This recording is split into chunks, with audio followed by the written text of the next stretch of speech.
Aleluia. Pai, nós te louvamos, Senhor, por essa manhã, Pai. Obrigado, Pai, porque estamos no melhor lugar que poderíamos estar nessa manhã, Pai. Obrigado, Pai, por tudo aquilo que o Senhor planejou para esta manhã, Pai. Nós abrimos o nosso coração para receber, Pai, instruções que irão salvar as nossas vidas, Pai. Nós te louvamos, Senhor, pelo Senhor se movendo, Pai, alcançando necessidades específicas de pessoas que só o Senhor pode resolver, Pai. Te louvamos por tudo que o Senhor irá fazer nessa manhã, em nome de Jesus. Glória a Deus. Então, de onde você está mesmo, você pode virar para a pessoa que orou por você e você pode dizer obrigado para ela.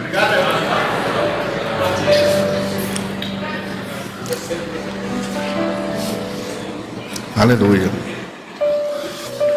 Talvez você não tenha nem noção do que a oração dela por você vai fazer, amém? Aleluia. Então eu queria que você abrisse comigo lá em Gálatas, capítulo 2.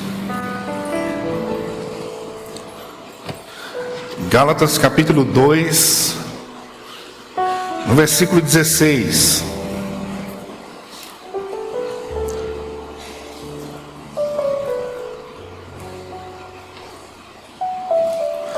Gálatas capítulo 2, no versículo 16, Paulo diz assim: sabendo contudo que o homem não é justificado por obras da lei, e sim mediante a fé em Cristo Jesus.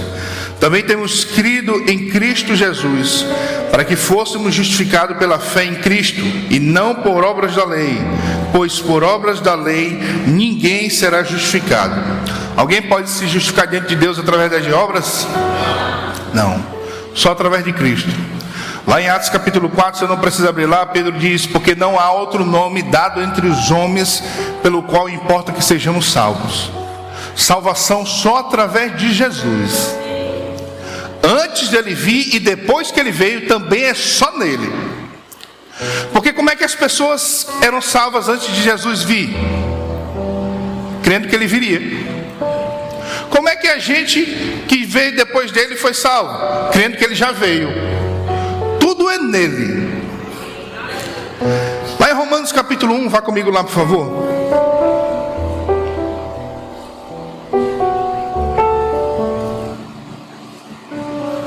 Vamos ver aqui no versículo 18. Romanos capítulo 1, no versículo 18. Diga para o seu vizinho assim: não existe salvação fora de Jesus. E quem nunca ouviu falar nele? E um índio que está lá no meio do mato, que nunca ouviu falar nele. Romanos capítulo 1, no versículo 18, Paulo diz assim: a ira de Deus se revela do céu contra toda a impiedade e perversão dos homens, que detêm a verdade pela injustiça. Porquanto o que de Deus se pode conhecer é manifesto entre eles, porque Deus lhes manifestou. Porque os atributos invisíveis de Deus, assim como o seu eterno poder, como também a sua própria divindade, claramente se reconhecem desde o princípio do mundo, sendo percebidos por meio das coisas que foram criadas. Tais homens são, por isso, indesculpáveis. O que Paulo está dizendo? E o cara que está lá no meio do mato, que nunca ouviu falar em Jesus? Paulo está dizendo que se ele olhar para a criação, ele vai entender que existe um Deus que fez toda essa criação.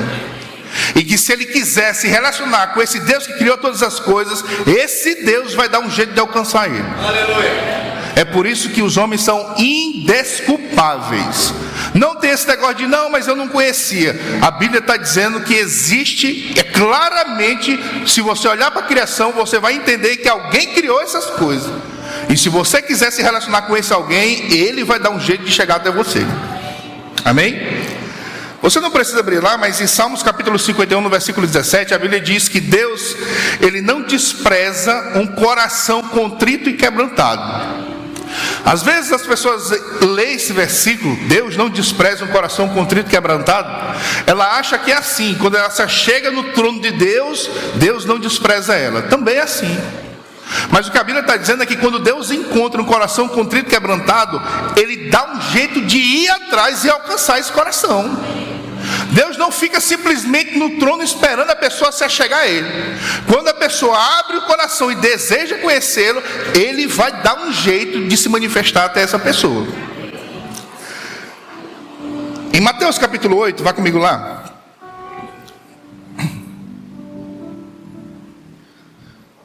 Mateus capítulo 8, vamos ver aqui no versículo 5.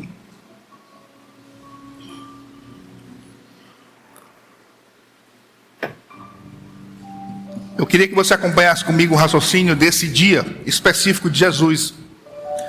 Porque talvez você já percebeu que os dias de Jesus eram muito atarefados, eram muito cheios. A Bíblia chega a dizer que eles não tinham tempo nem para comer. Eu queria que você acompanhasse comigo esse dia aqui de Jesus. Em Mateus capítulo 8, no versículo 5, diz assim: tendo Jesus entrado em Cafarnaum, apresentou-se-lhe um centurião, implorando: Senhor, meu criado jaz em casa, de cama, paralítico, sofrendo horrivelmente. Jesus lhe disse: eu irei curá-lo. Mas o centurião respondeu: Senhor, não sou digno de que entres em minha casa, mas apenas manda com uma palavra, e o meu rapaz será curado. Então nesse dia Jesus começou curando o servo do centurião. Aí no versículo 14 desse mesmo capítulo diz assim: tendo Jesus chegado à casa de Pedro, viu a sogra deste acamado e ardente em febre. Jesus, tomando-lhe pela mão, a febre o deixou. Ela se levantou e passou a servi-lo. Aí no versículo 16 diz assim: chegando à tarde, isso é o mesmo dia, desde de manhã ele entrou em Cafarnaum, começou a abençoar o povo, curou a sogra de Pedro, agora já é de tarde. Chegando à tarde, trouxeram-lhe muitos endemoniados, e ele meramente com a palavra expeliu os espíritos e curou todos os que estavam doentes. Aí no versículo 23 fala assim: então entrando ele no barco, seus discípulos o seguiram. Eis que sobreveio no mar uma grande tempestade, de sorte que o barco era varrido pelas ondas. Entretanto Jesus dormia. Mas os discípulos vieram acordá-lo, clamando: Senhor, salva-nos, perece.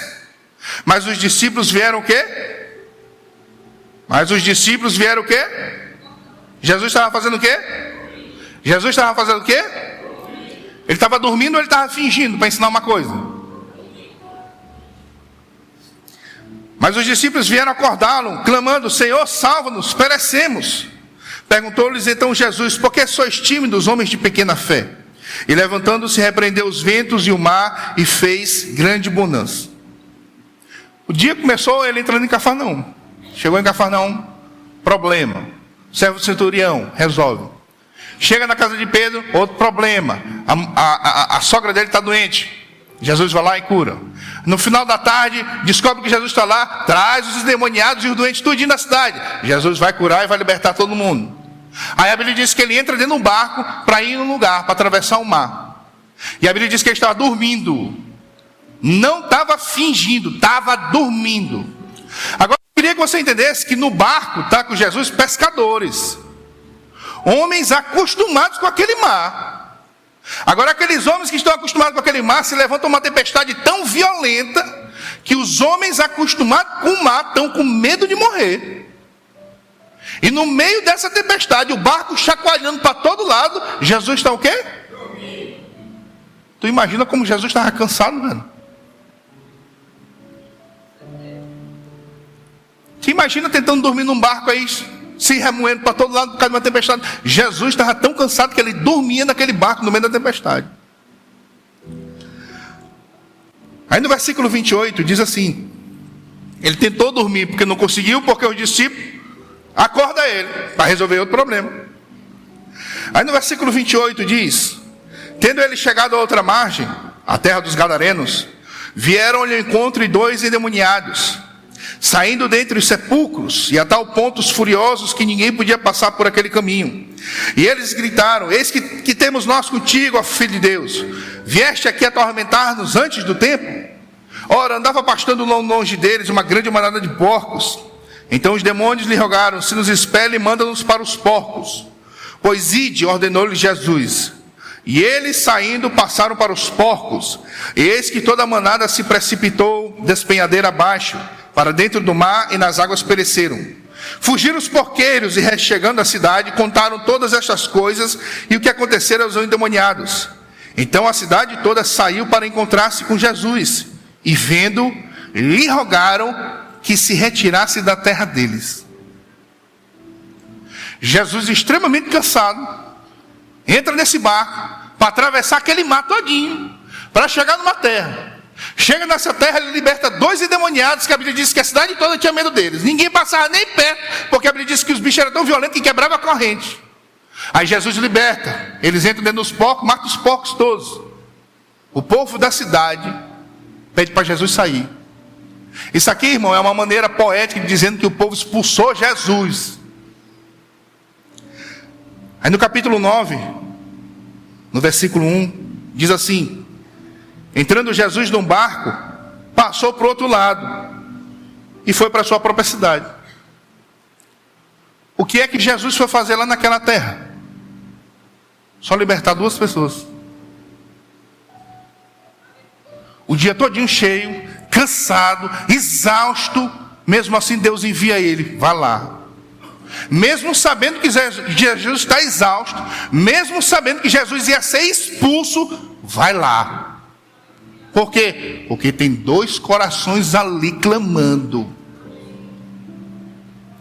Deus, quando Ele encontra um coração desejoso, Ele vai dar um jeito de se manifestar para essa pessoa. Em Atos capítulo 9, vá comigo lá. No versículo 32.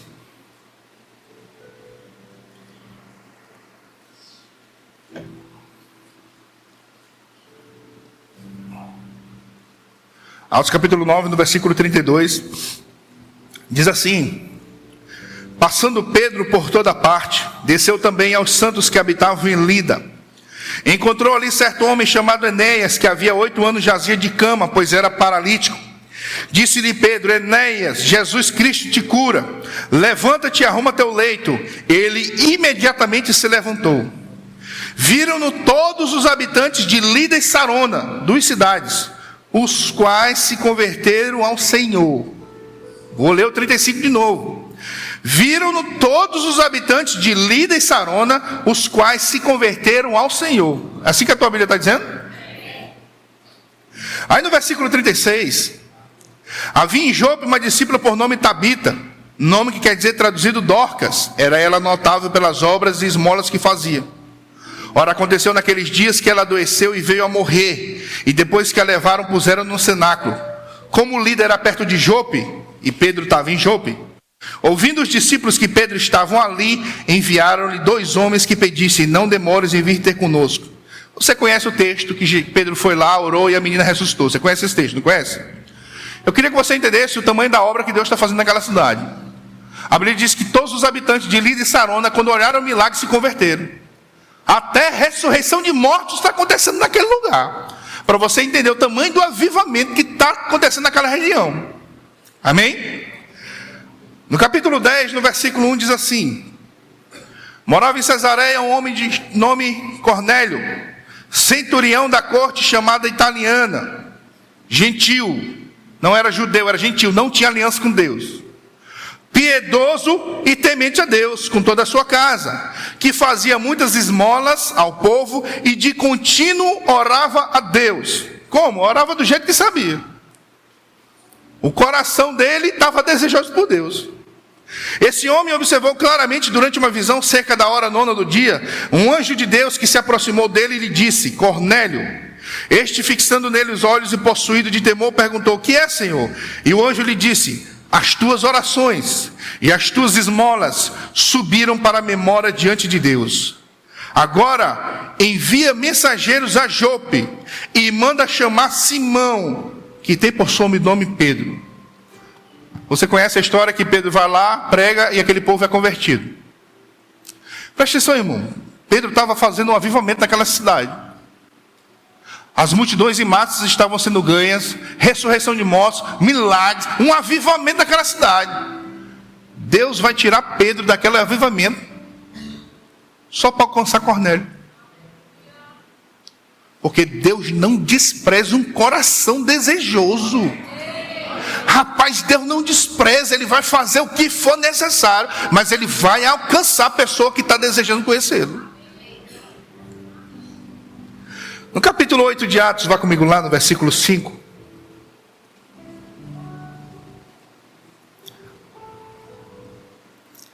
Atos capítulo 8, no versículo 5. fala sobre Filipe, evangelista, um outro avivamento na cidade de Samaria. E diz no versículo 5: Filipe, descendo à cidade de Samaria, anunciava-lhes a Cristo. As multidões atendiam unânimes as coisas que Filipe dizia, ouvindo-as e vendo os sinais que ele operava.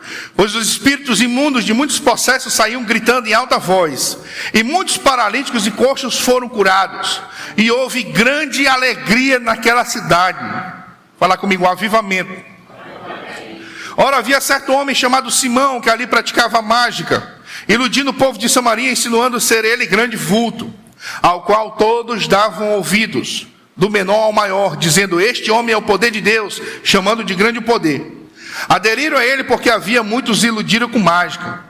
Quando, porém, deram crédito a Filipe, que os evangelizava a respeito do reino de Deus e do nome de Jesus Cristo, iam sendo batizados assim homens como mulheres. O próprio Simão, o diabão daquela região, abraçou a fé, e tendo sido batizado, acompanhava Filipe de perto, observando extasiado os sinais e grandes milagres praticados. Simão, irmão, acostumado com o sobrenatural, do lado errado, da força errada, mas acostumado a ver sobrenatural. Quando olhou Filipe, ficou de boca aberta e mudou de lado. Olha só o tamanho do avivamento que Filipe está causando naquela cidade. Aí no versículo 26 diz assim, ó: um anjo do Senhor falou a Filipe dizendo: dispõe-te e vai para o lado sul, no caminho que desce a Jerusalém, a Gaza. Este se acha deserto. Ele se levantou e foi. Eis que um etíope eunuco, alto oficial de Candace, rainha dos etíopes, o qual era superintendente de todo o seu tesouro, que viera adorar em Jerusalém, estava de volta, assentado no carro, vinha lendo o profeta Isaías. Então disse o Espírito a Filipe: aproxima-te deste carro e acompanha-o. A Bíblia diz que Filipe está na cidade causando um avivamento.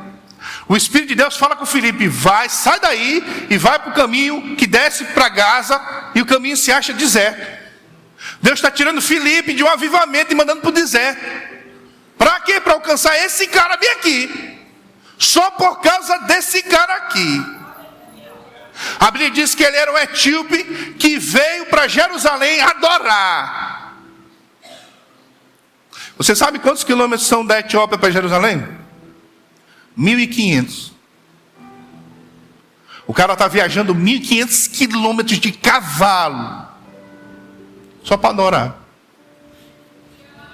Deus encontrou um coração desejoso, tira Filipe do avivamento, vai alcançar esse cara. Deus não mede esforços para alcançar um coração desejoso.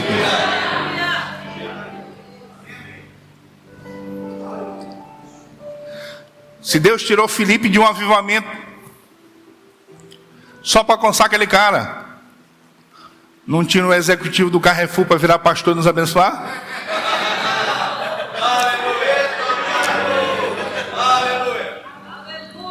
Sabe, irmãos, talvez você e eu não oramos para essa palavra da fé chegar aqui. Não clamamos. Mas alguém clamou.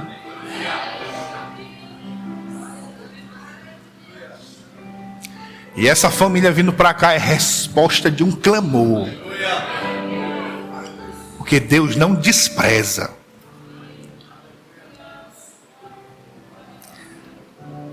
Em Atos capítulo 16, vá comigo lá.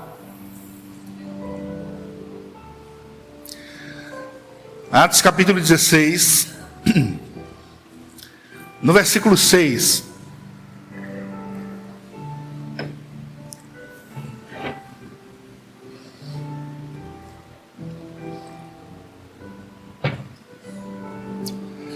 Atos capítulo 16, no versículo 6, diz assim: percorrendo a região frígio-gálata, tendo sido impedidos pelo Espírito Santo de pregar a palavra na Ásia, defrontando Mísia, tentavam ir para a Bitínia, mas o Espírito de Jesus não permitiu. E tendo contornado Mísia, desceram a Troade.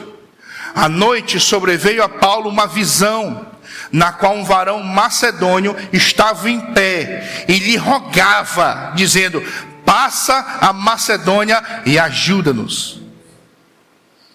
A Bíblia diz que eles tentaram ir para a região frígio-gálata, o Espírito Santo freou. Tentaram descer para Bitínia, o Espírito Santo freou. De noite, Paulo tem uma visão de um vale dizendo: passa para cá e nos ajuda. O que é que você está vendo? Você está vendo Deus guiando Paulo para onde pessoas estão clamando, para levar a palavra e o seu conhecimento para onde tem clamor de Deus. Paulo queria ir para Bitínia, não vai. Queria ir para a região frígio-gálata, não vai. Vou para onde? Vai para Macedônia, porque lá tem gente clamando. Agora você sabe que chegando lá na Macedônia, a Bíblia diz que eles estavam lá, eles e Silas. Um espírito de adivinhação possuindo uma mulher começou a perturbá-los. Paulo vira para a mulher e expulsa o demônio. Agora o demônio não está mais na mulher, a mulher não adivinha mais coisa. E os senhores daquela mulher ficam bravos e mandam prender. E você conhece o texto, que meia-noite Paulo e Silas estão na prisão pegando napada. Por que Deus mandou eles para lá? Se sabia que eles iam ser presos e apanhar. Você já se perguntou por que Deus envia missionário para país que persegue cristão? Deus não sabe que persegue? Sabe. Por que manda? Porque tem gente clamando.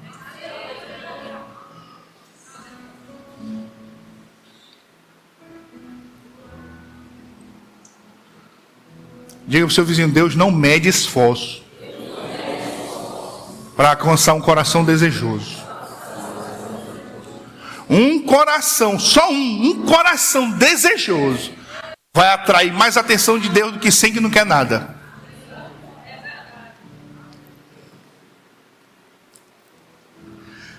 Deixa eu te contar uma coisa. Quando eu estava dando aula aqui, o irmão da esposa de José, que é o diretor do Rema lá no Japão, ele estava fazendo aula aqui e eu não sabia. Ele foi meu aluno, e todo dia, todas as vezes, no final da aula, ele dizia: cara, tu tem que ir para o Japão. Eu disse: tá bom, se Deus quiser eu vou. Aí tinha outro dia a aula, ele vinha: cara, tu tem que ir para o Japão. Eu disse: tá bom, cara, se Deus quiser eu vou.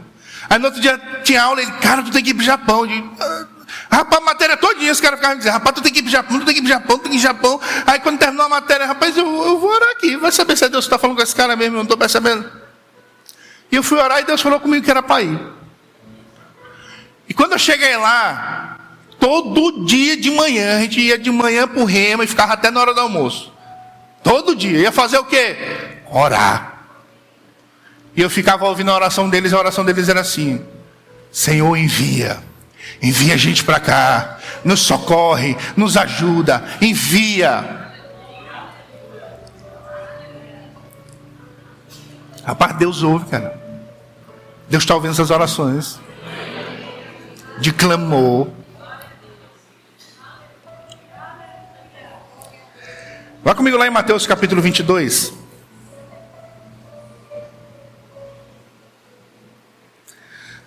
Vamos ver aqui no versículo 15.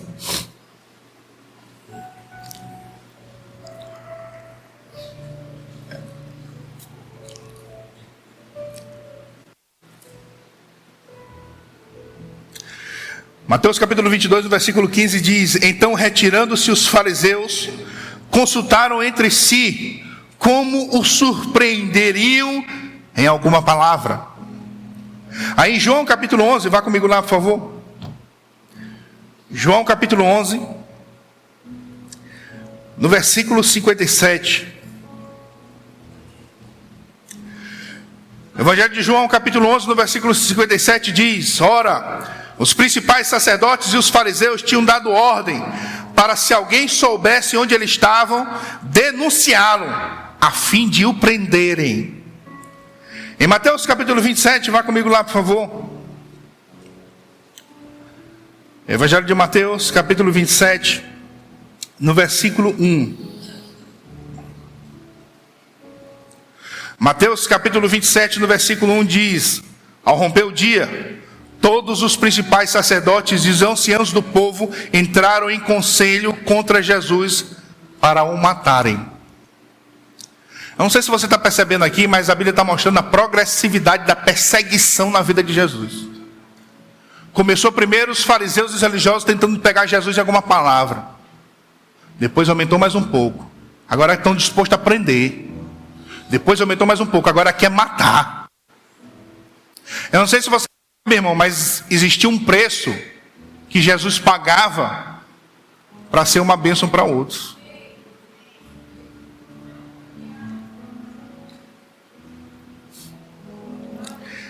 Em Mateus capítulo 12, vai comigo lá.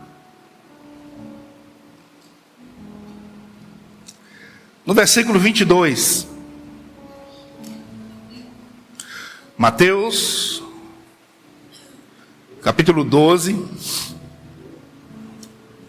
no versículo 22. Mateus 12, 22 diz: então lhe trouxeram o endemoniado. Presta atenção que não foi o demônio que apareceu. Pegaram e trouxeram para ele. Então lhe trouxeram o endemoniado, cego e mudo, e ele o curou, passando o mudo a falar e a ver. Presta atenção aqui, antes da gente continuar. A Bíblia diz que esse menino, essa pessoa que estava possessa, ela era cega e muda. Amém? Não via e não falava. Ok? Quando o texto diz que Jesus curou ele, diz que passando o mudo a falar e a ver. Não diz passando o cego a ver e a falar. Diz passando o mudo. O texto está enfatizando que ele ficou curado da mudez. Amém? Aí no versículo 23 diz: e toda a multidão se admirava e dizia: é este porventura o filho de Davi? Mas os fariseus, ouvindo isto, murmuravam: este não expele demônios, senão pelo poder de Beelzebu, maioral dos demônios.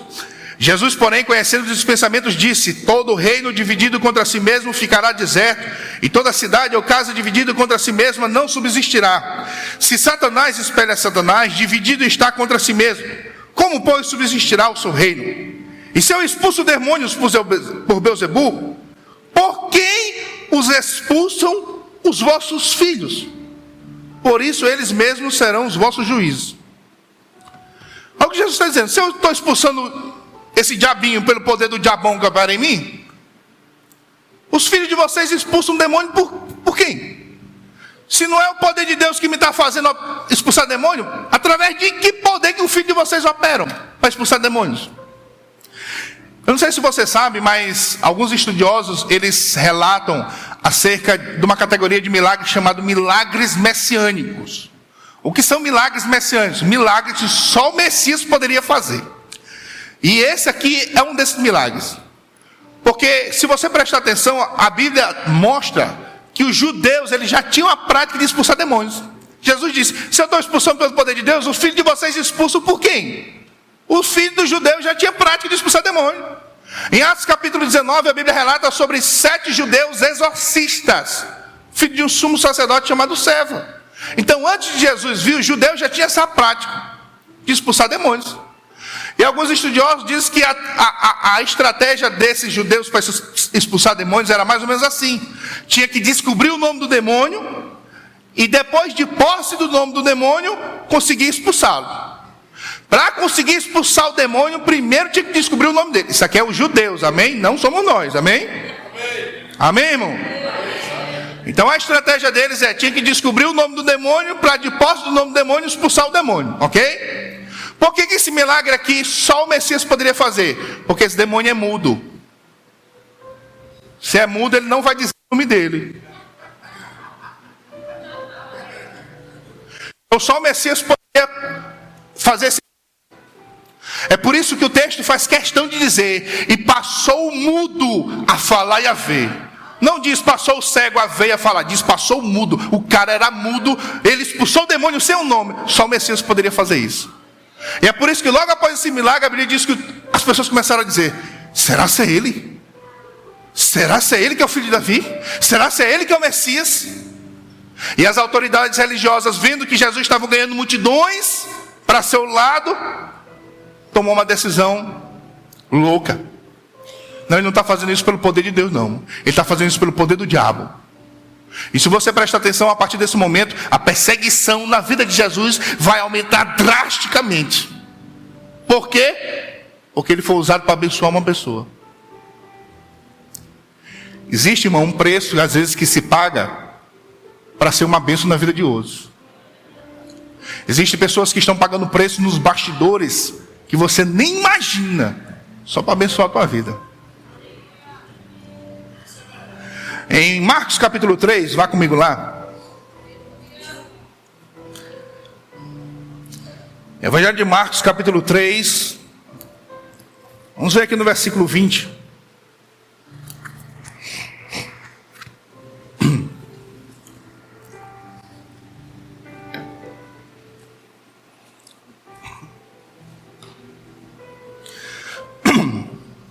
Marcos capítulo 3, no versículo 20, diz: então ele foi para casa, Jesus foi para casa.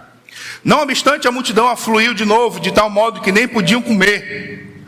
E quando os parentes de Jesus ouviram isto, saíram para o prender, porque diziam: está fora de si. Ele está dizendo que ele é o Messias, ele está louco. Você sabe o que é isso? Não ter apoio familiar no ministério? Sabe o que é ter que correr uma carreira sem apoio? Não, em casa. Sabe, eu tenho viajado em alguns lugares para dar aula. E eu já fui em escolas grandes, mas já fui em escolas pequenas também. Já fui em escolas que tem uma grande estrutura para receber o professor. Mas eu fui em escolas pequenas que os caras estão rompendo em fé lá. E eu fui ajudar. E às vezes não tem estrutura grande como as escolas têm. Eu me lembro que eu fui, e eu não sei se você sabe, o professor ele fica hospedado na casa do diretor.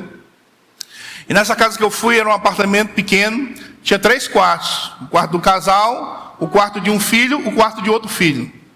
Aí o professor chegou. Um dos filhos vai ter que ceder o quarto. E um dos filhos cederam o quarto. E eu passei lá 20 dias. E talvez hoje, porque a escola já tem tempo, talvez eles já estão acostumados. Os meninos já estão acostumados. Chegou o professor, vou ter que ceder o meu quarto. Por 20 dias eu não posso entrar aqui. Por 20 dias ele vai usar minha cama, ele vai usar meu guarda-roupa, ele vai usar meu ar, ele vai usar tudo lá meu. E talvez, quando a escola já tem um tempo, eles já estão acostumados. Mas será que foi no começo? Vai explicar para aquele menino pequeno. Tem que explicar para ele, tem que fazer ele entender que ele vai ter o quarto dele, 20 dias, banho. Sabe o que é isso?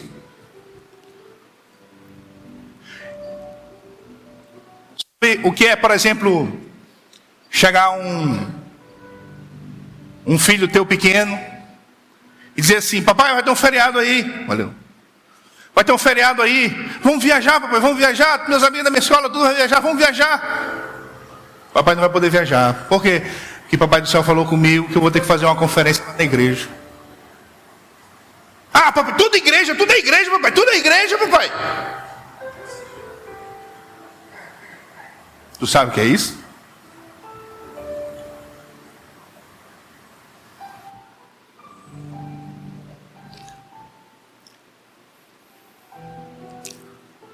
Alô, filho? Te ligando para dar parabéns.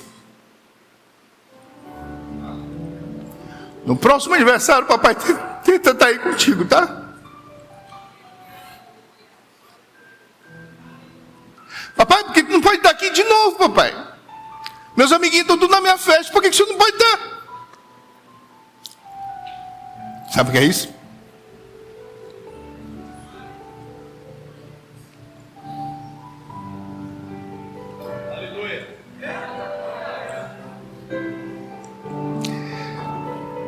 Sabe o que é Deus falar contigo para ir para uma outra nação? Que tu não sabe falar a língua, teus filhos não sabem falar a língua. E chega lá, tu vê na vida dos teus filhos, eles sendo desprezados, porque são estrangeiros e não sabem falar a língua. E tu tem que ficar lá, meu filho, Deus falou contigo. Sabe o que é uma mãe ficar olhando isso aí, irmão? A mãe está vendo o menino desprezado, tu sabe o que é isso? Tem que aguentar isso aí? Não, tu não sabe não. Só quem foi é que sabe. Só que está lá agora. Tu não sabe não. Porque quando a perseguição é contra nós é uma coisa. Quando é contra os meninos é outra. Para quê? Só para abençoar. Só porque tem gente clamando. Para que eu estou pagando esse sofrimento todinho? Só para abençoar os outros.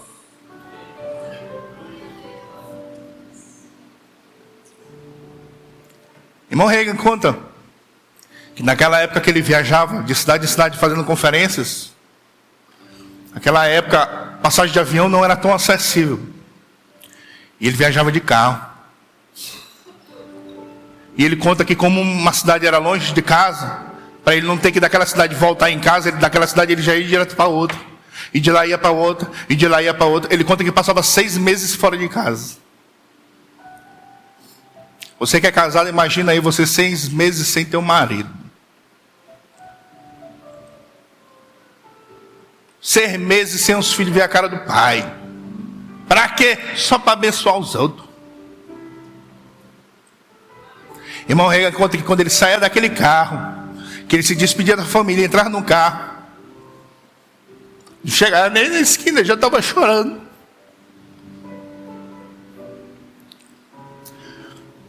Tem um preço, irmão, para ser pago. Pessoas estão pagando um preço só para te abençoar. Talvez você já ouviu o pastor e a irmã Lúcia falando várias vezes que não é um peso pastorear essa igreja. Não é um peso pastorear a igreja. Sim, não é um peso. Mas isso não quer dizer que não tem dificuldade, que não tem tribulação, que não tem aflição. Isso não quer dizer que não tem, irmão. Tem sim. Rapaz, depois dos homens da Bíblia, nosso referencial aqui é irmão Rei. Foi através da visão dele que começou isso aqui tudo. E ele conta que em determinada igreja que Deus mandou ele pastorear lá, ele chegou para a esposa dele no dia daqueles que estava tanta pressão, ele virou para a esposa dele e disse: se eu não tivesse certeza que foi Deus que mandou a gente vir para cá, eu encostava um caminhão agora e botava nossas mudanças e a gente ia embora desse povo aqui. Tem um preço a ser pago para ser uma bênção na vida dos outros. Tem um preço de renúncia, tem um preço de se consagrar, tem um preço de abrir mão da minha vontade, da vontade da família. Tem um preço, irmão. Esses 10 anos que eles já estão aqui, tem uma história de 10 anos aí de joelho no chão, de lágrima, que você não conhece e que provavelmente nem vai conhecer. Só precisa ser grato.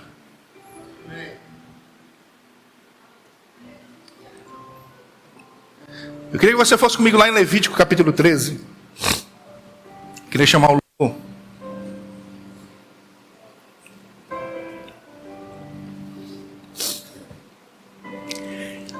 Levítico capítulo 13.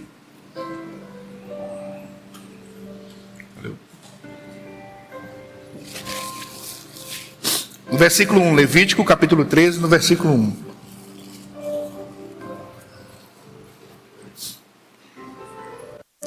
Levítico 13, 1 diz assim: disse o Senhor a Moisés e a Arão: o homem que tiver na sua pele inchação ou pústula ou mancha lustrosa, e isto nela se tornar como praga de lepra, será levado a Arão, o sacerdote, ou um de seus filhos sacerdotes. O que é Levítico capítulo 13? É Deus ensinando os sacerdotes como reconhecer se uma pessoa é leprosa ou não. Porque você já deve ter ouvido falar que leproso não podia viver no meio do povo, tem que viver afastado. E Levítico capítulo 13 é Deus ensinando o sacerdote a identificar se é lepra ou não que está na pele da pessoa. Em Levítico capítulo 14, no versículo 1, Levítico capítulo 14, no versículo 1 diz assim: disse o Senhor a Moisés: esta será a lei do leproso no dia da sua purificação. Será levado ao sacerdote, este sairá fora do arraial e o examinará. E a praga da lepra do leproso será curada. Então o sacerdote ordenará que se tomem para aquele que se houver de purificar 2 aves vivas e limpas, e o pau de cedro, e o estofo carmesim e sopo. O que é Levítico capítulo 14? É Deus ensinando qual é o sacrifício, a oferta que um leproso que foi purificado tem que fazer. Levítico 13 está ensinando como o sacerdote reconhece se uma pessoa é leprosa ou não. Levítico 14 ensina o que o sacerdote deve fazer caso um leproso seja curado. Lembra do que eu te falei do milagre messiânico? Lembra? Pois é, curar leproso só o Messias.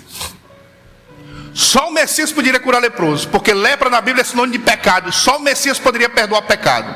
Nunca um judeu foi curado de lepra na história da humanidade. Ah, Naamã foi curado. Naamã era sírio. Nunca um judeu foi curado de lepra na história de Israel. Aí eu queria que você fosse comigo lá em Lucas capítulo 5.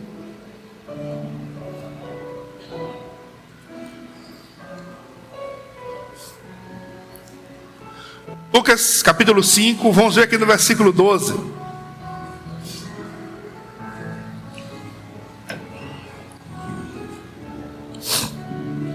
Lucas 5,12 diz: aconteceu que estando ele numa das cidades, veio à sua presença um homem coberto de lepra. Lucas faz questão de dizer que a lepra não estava só na mão, a lepra não estava só na perna, a lepra estava no corpo todinho. Ao ver Jesus prostrando-se com o rosto em terra, suplicou-lhe: Senhor, se quiseres, podes purificar-me. Ele, estendendo a mão, tocou-lhe, dizendo: quero, fica limpo. E no mesmo instante lhe desapareceu a lepra. Ordenou-lhe Jesus que a ninguém o dissesse, mas vai, disse: mostra-te ao sacerdote e oferece pela tua purificação o sacrifício que Moisés determinou para servir de testemunha ao povo. O que Jesus disse para ele fazer? Ir lá para o sacerdote. Para quê? Para o sacerdote aplicar Levítico 14. Pela primeira vez na história de Israel, Levítico capítulo 14 vai ser colocado em prática, porque um homem foi curado de lepra. Aí qual é o resultado disso? No versículo 17, diz assim: ora, aconteceu que naqueles dias estava ele ensinando, e achavam-se ali assentados fariseus, mestres da lei, vindos de todas as aldeias da Galileia, da Judeia e de Jerusalém. A cúpula, a nata das autoridades religiosas de todas as cidades vieram, porque um leproso foi curado e todo mundo veio ver. Você compreende o que era ter lepra naquela época? Você compreende isso? Aí vai comigo lá no capítulo 17.